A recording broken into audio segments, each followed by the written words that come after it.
This is a Grade 2 Mission 7 overview for Zearn Math. Module 7 overview if you're using Eureka. Length, Money, and Data is the title of this mission or module. The central focus is solving problems with length, money, and data. So a lot of problem solving in this mission. The progression of the mission is it starts solving problems involving data and money and graphing. So graphical representations, pictorial representations of data and layout, and then moves into a review of coin values and has students solve problems with money. So lots of good work in this mission. It is a medium priority, so you don't have to do a lot of repetition with those specific things. It's a lot of problem solving, so it's just a lot of exposure, a lot of teacher-guided instruction where groups of kids are working on problems. You're providing feedback, you move to the next problem. It shouldn't require just a ton of direct instruction.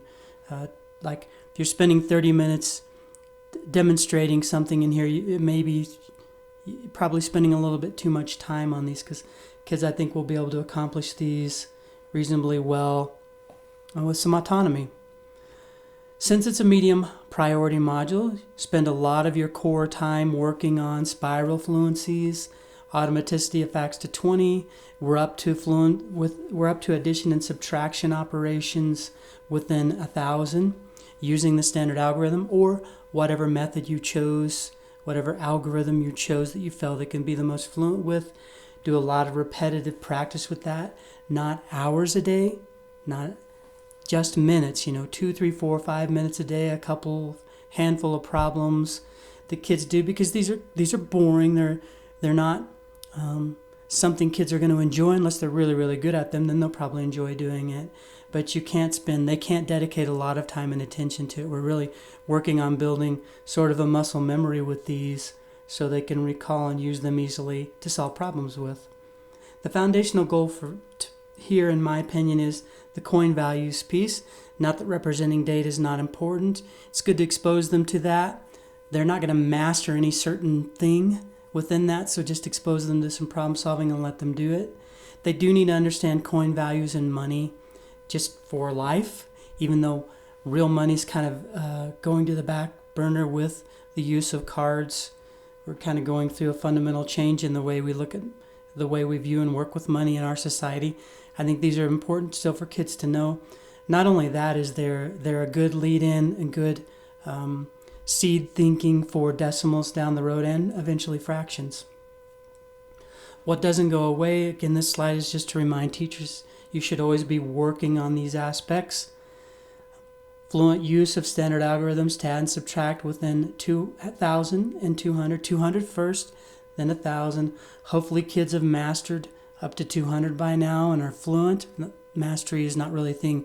They can answer problems fluently, so they've mastered whatever algorithm you've chosen to have them use.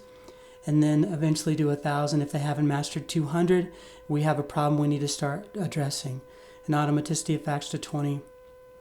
Special notes are there just in case you're running out of time. If you need to get through this mission quickly, just some pointers on things to focus on or how to do that.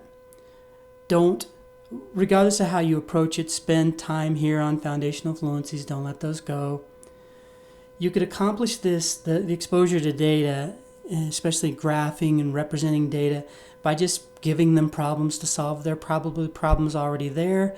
Again, I don't really feel like this is something you have to teach a lot. You could give students problems to work on in groups, and then you could scaffold little points of instruction as they're working on them in groups and have them build out the models or the graphs or the pictorial representations together with your help and expose them to several of those, and they'll probably have it quickly because it's a little more fun, it's a little more real, use real scenarios, real situations.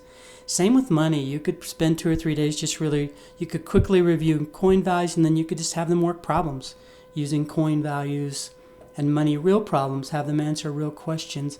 Because if it's real, then it's a little more emotive, it's a little more interesting, it has more meaning for them, and meaning is one of the criteria for achieving long-term memory. So real problems are going to provide more meaning, so students are going to retain it more quickly and for a longer period of time.